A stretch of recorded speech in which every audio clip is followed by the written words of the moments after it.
Okay, thank you everyone.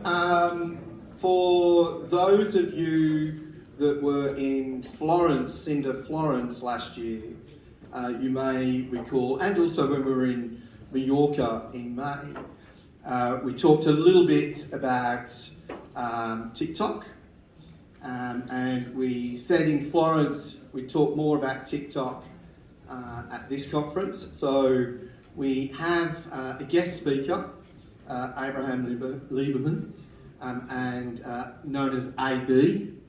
And AB is a TikTok expert, particularly from agencies and dealing with influencers. His business is based in Israel and in LA, although he's about to move to Amsterdam. A good choice. And but he does cover pretty much globally. His business covers globally that space around TikTok and managing influencers from an agency perspective. And he has clients across all of Europe and primarily Germany, Denmark, Sweden, the Netherlands, and a few others.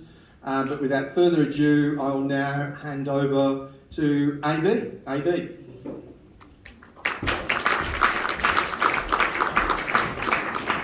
Hi, everybody. Thank you so much for having me. My name is AB, and I am the CEO and founder of Clicks Talent. Quick background on my company: we started about 6-7 years ago, focusing on social media apps that we're launching in Asia, and we're trying to expand into the US and into the European regions.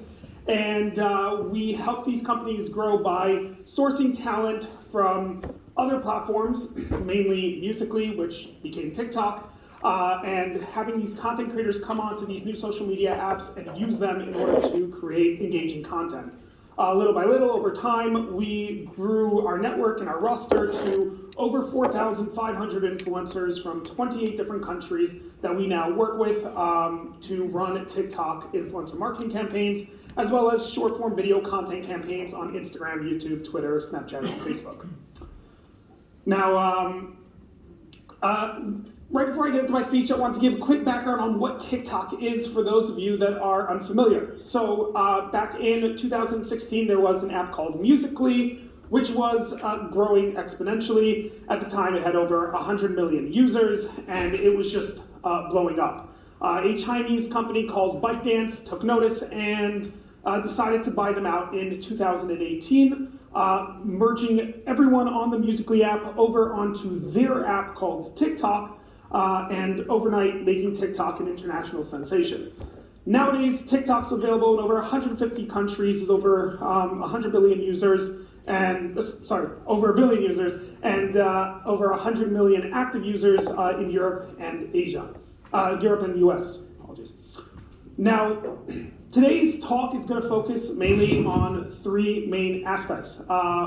When it comes to TikTok marketing, what can you pay for? What should you pay for? How do you pay for it?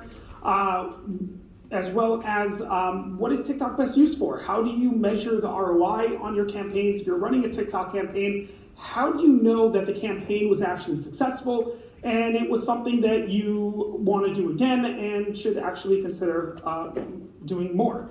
And lastly, we're going to talk about how do you choose an influencer or an agency? How do you know if they're legitimate? There's a lot of fraud and fakes in the industry, and we're going to touch up a little bit about how to know who to work with, in essence. Now, in order to talk about the first part of my talk is what you could be paying for on TikTok. We can look at the 5 different things that you can pay for when it comes to TikTok marketing. So first off, you have the video itself. This is if you want to buy a video from an influencer, a content creator, and have them create that video for you, so that you can then use that video in ads or on your social media or whatever it is that you want. This has nothing to do with them actually posting content on their social media. This is what's called user-generated content, or UGC for short. So you have the option to purchase content that you can then use how you see fit. Next, you have a post. So this is kind of the same exact thing in essence, where you are paying a content creator to create content for you or your business, but then you're also having them post that content to their millions of followers. So that's another aspect of what you can be paying for. Next, you have links in bio. So a lot of companies like to put a link in an influencer's bio. This link is usually an affiliate link, a form of tracking to know if people are going from the influencer's profile to your product, to your page, downloading your app, whatever it might be that your product is. And that is something else that you can pay for to have an influencer do on their profile. Next, we have licensing rights. So let's say you pay for a video to be posted on an influencer's page, but now you want to take that video that they created and you want to use it on your own social media. You want to use it in ads. So this is very similar to the first aspect of buying a video to use in ads, but in this sense, you're kind of taking a video that was posted on social media and now you're also paying to have the rights to that video.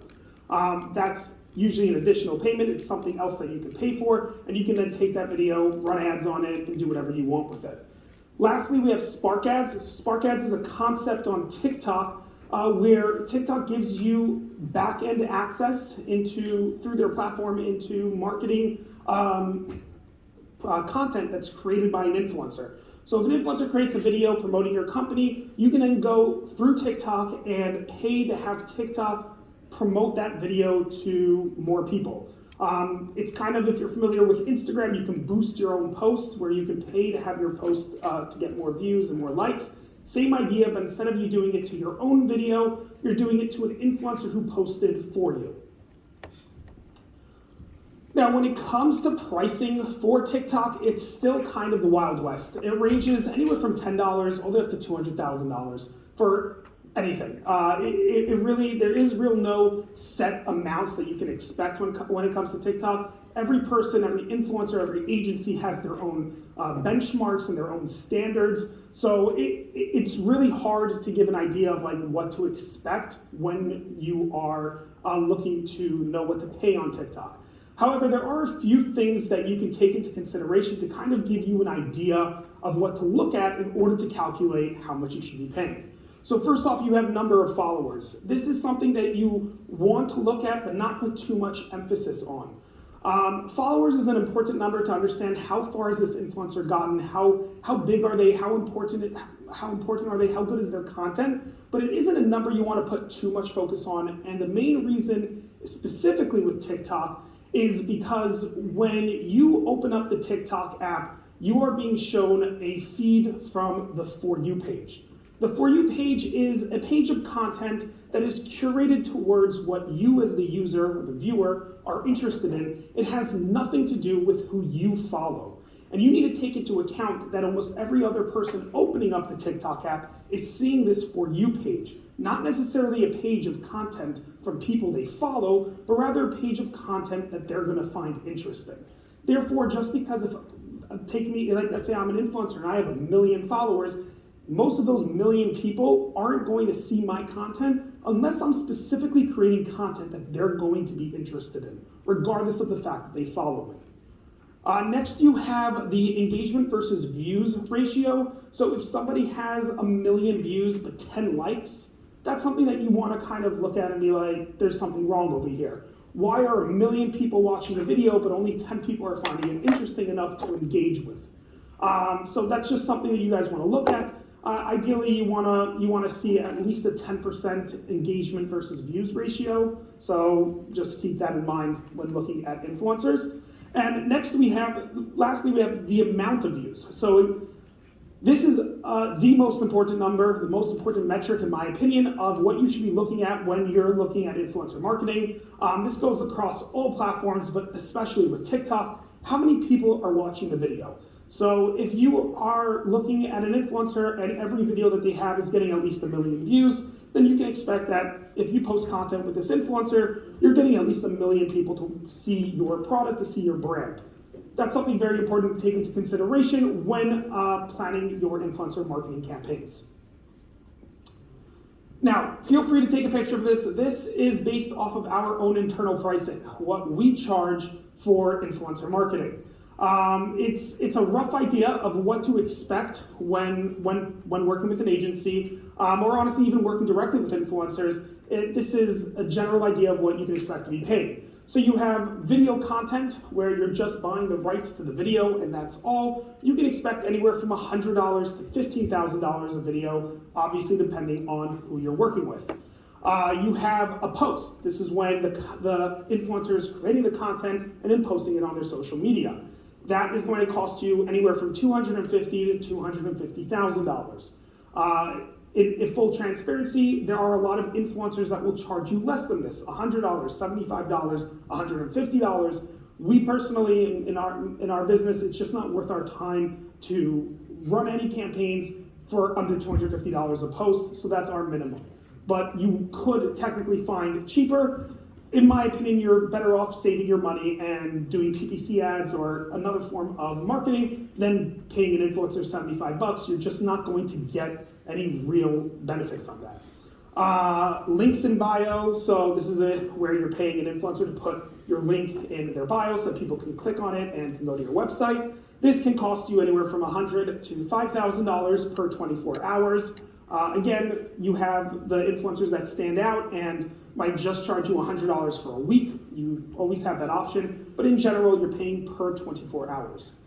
And next we have licensing rights. So this is where the influencer is creating the video, posting the video, and then also giving you the right to use that video however you want.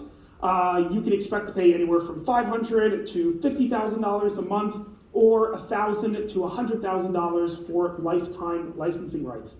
Again, just to reiterate, the reason why these ranges are so big is you have influencers with 1,000 followers, but then you have influencers with 50 million followers. Obviously, somebody with 50 million followers is going to cost a lot more than someone with 1,000. Lastly, we have Spark ads. So in our agency and in most of our competitors' agencies, Spark ads are kind of included. We don't generally charge for it. I have come across other companies and individual influencers that will charge for Spark ads, but usually you should not have to pay for it. It's kind of a win-win situation. You're paying to get more views on the video promoting your brand, and the influencer is getting more views and followers to their profile. So there isn't really a reason for you to be paying for that. Next up in my talk, we're going to focus on ROI, results of the campaign, and how to know if this was a successful project for you and your team. So most important when it comes to TikTok, and this really goes for all short-form video platforms, whether it's Instagram, YouTube, or Facebook, you want to be focusing on the aspect of brand awareness. The goal of a TikTok campaign isn't for you to spend $1,000 and then get $10,000 in sales. It simply doesn't work like that. That's much better off. You're much better off using long-form YouTube videos if you want to get that kind of results. TikTok is all about getting as many eyeballs on your brand, on your product, at the lowest cost to you. So TikTok is still the cheapest platform when it comes to CPM rates compared to any other social media platform. And it's a very effective way to get a lot of people seeing your product or your brand very quickly and at a great cost. So you ran a campaign and you're now sitting down going, okay, so then if there isn't an actionable way of measuring results, like how do I know if this was successful?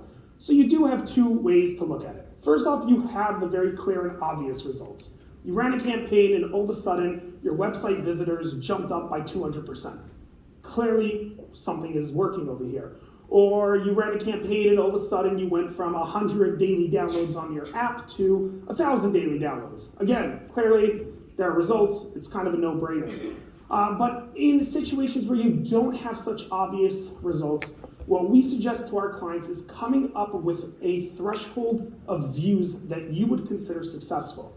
So very similar to a billboard on the side of a highway. If you're paying for a billboard on the side of a highway, you're expecting a certain amount of people to drive by that billboard and to see your brand, to see your product, and hopefully go home and Google it and download or do whatever it is that's relevant to your brand.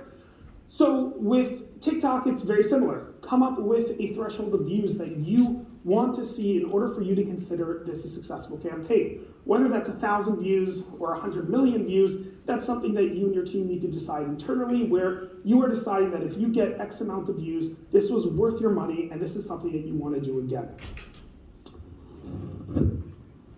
Now, for the last part of my talk, we're focusing on how to choose an agency and how to know if they're legitimate. So first off, you need to understand that there are three main types of agencies that work in the influencer marketing world. Although I do focus mainly on TikTok, this applies to all influencer marketing. You have marketing and PR agencies. These are agencies that are mainly focused on a company's public image and their brand as a whole. You then have talent management agencies. These are small companies that usually manage anywhere from 1 to 10 influencers. And in general, these are very large influencers with 10 million plus followers. And lastly, you have the influencer marketing agencies, similar to my company, where we work with a larger number of influencers than talent agencies, but we specialize in influencer marketing, unlike the marketing PR agencies that focus more on branding and public image. Now, when you are trying to decide what agency you want to work with, it's important for you to take into account a few things. So, first off, understand that a lot of companies, and this really goes for all companies nowadays, pay for press. So a lot of people think that if your company is featured in Business Insider or Yahoo or Mashable or any other well-known online publication, that this is a very legitimate publication and this company must be great. What people don't realize is that nowadays you can pay to be featured in anything. And unfortunately, most of the time that's the case. If you see a company featured in an article online, there is a very high chance that they paid to be in that article, whether it's a quote or a comment or anything, chances are they paid for it. Now, obviously, this doesn't go for all companies. I doubt that Google is paying to be featured in articles all the time, but definitely down the line with the smaller companies, it is a very known and common thing to do that you might want to be aware of when you're trying to choose an agency. Just because this influencer agency was mentioned in Business Insider doesn't necessarily mean that they are the best agency you should be working with. Next, you have paying for followers. So obviously I'm not going to name names, but there's an agency that has over 100 million followers on TikTok. I can tell you with complete certainty that they paid for that, which is fine, but be aware that just because a company you want to work with has 100 million followers, it doesn't mean that they're a company that is so good that they earned those 100 million followers. Nowadays, everything can be purchased. So you have to keep that in mind and be aware of that when looking at companies to work with. Next, you have faking their clients. So we have come across agencies that have simply put up Google, Amazon, Walmart, TK Maxx, and similar companies on their website as their clients, even though they've never worked with any of these companies. Thing is that it's very hard to verify something like that with a company of that size, so they figure they can put whatever they want and get away with it, which they usually do. But be aware of that. Our suggestion to clients, whether they work with us or not, is look for a company that has those well-known brand names that they work with, but also some lesser known brand names so that you know that they aren't completely full of garbage. And lastly is the agencies with no experience. So this really touches up on marketing and PR agencies in particular. Very good companies at what they do when it comes to branding, public image. These companies are amazing. But when they decide to kind of branch off into influencer marketing and say that they are TikTok experts, which I see all the time, even though a year and a half ago they didn't know that TikTok existed, they're probably not the company that you want to work with. We get approached as an influencer agency all the time by these companies, offering us tens of thousands of dollars for an influencer that on a good day, I wouldn't pay more than $100 for. And unfortunately, it just causes companies to throw money in the garbage all the time. Obviously, if somebody comes to me and offers me $10,000 for someone, I'm not gonna say no, but if you came to me and asked me how much are you charging for this influencer, I'll tell you between $100 to $300. And it's important that when you are working with marketing and PR agencies to make sure that they actually know the worth of the influencers that they're going after, and that you're not just giving them a budget and telling them, spend whatever you want to spend and get me 5 influencers. Now, today I focus mainly on influencer pricing, what to expect to pay for on TikTok, how to pay for it, how much to pay for it. We spoke about how to measure the results of a campaign and to know if it was successful or not. And lastly, we spoke about agencies and how to choose an agency to work with. I appreciate you guys giving me the time. Thank you very much. And I have some time for questions if anyone has anything.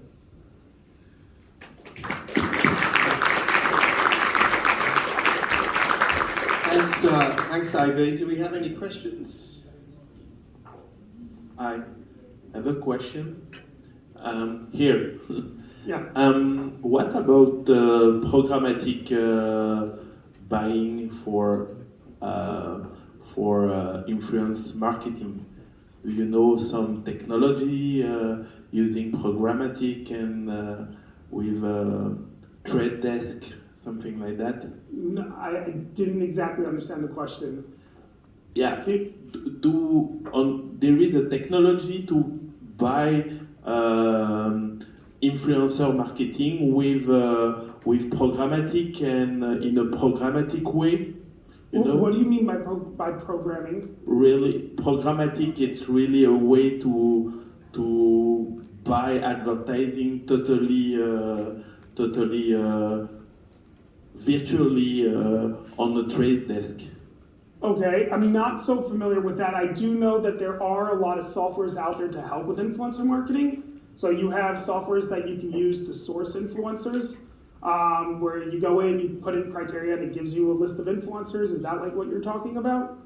Yes. If I'm an advertiser, I want to buy on the media.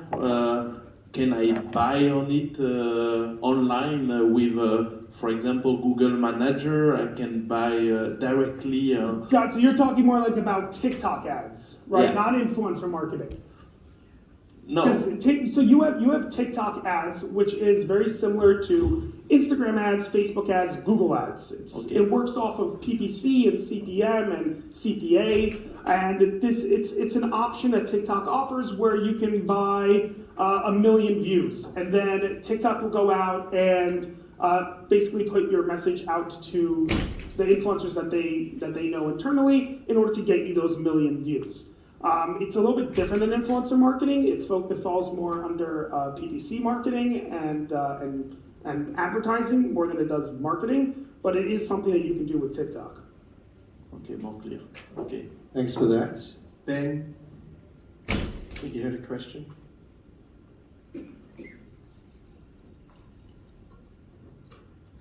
Yeah, hi. So one of the things I've experienced with influencer marketing on Instagram is that how do you know if a influencer has a true following and not just gets true engagement? Because I find that, say, in the food industry, all the food influencers like all of their own posts are sort of beefing up the economy. It's not actually true engagement. How do you? Well, A, does it exist in TikTok, and B, how do you mitigate it if it does? So you definitely have that issue with TikTok as well. To answer your question for TikTok and Instagram as well, you have first off software that can verify if the following engagement is real. You have multiple different software platforms. I personally don't use it. I've been in the industry for so long that I need to take a look at an influencer's profile, and within about 3 seconds I can tell you if it's legitimate or not. But I do have clients that have used different softwares. They found it very useful and very effective. So that is one way. Another way is by actively going into the content and going and reading the comments, so you can go in and see who's liking the posts. Go to their profiles, and if the first 15, for example, in your case, the food industry, the first 15 profiles that are liking the post are all food influencers, chances are the majority of the rest are going to be kind of the same. But if you go into their profiles and you see that the people liking the posts are all random regular people, then you're good. It's a lot of work. Hence why you have the software that kind of does that for you. I don't know exactly how the softwares work. Every company has their own algorithm, I guess, to kind of like decide on if it's legitimate or not. But if you really want to be the most confident 100%, you got to go in on your own, read the comments, see who's liking the posts, and you'll be able to see for yourself if it's legitimate or not. Great. Thank you for that. Thanks, AB. Please give... You have over here. Sorry, oh, we have one more question. Yeah. Sorry. Okay, sorry. Can I ask, yes?